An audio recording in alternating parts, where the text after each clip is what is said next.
Welcome back to another technical deep dive here in the Debug Zone.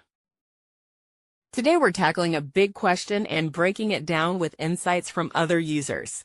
Hopefully this clears up some misconceptions and helps you get the answer you need. So buckle up, stay a little curious, and let's jump right in.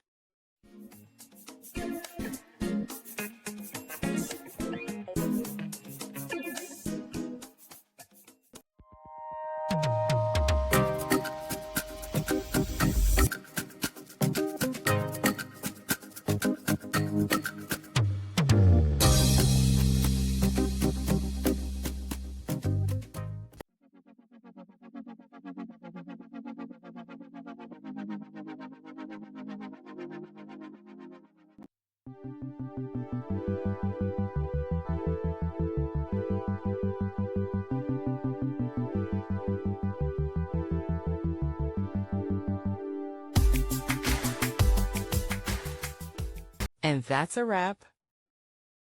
I hope you found the answer you were looking for.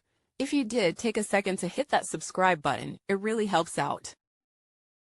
And let me know in the comments which solution worked best for you. See you next time in the Debug Zone.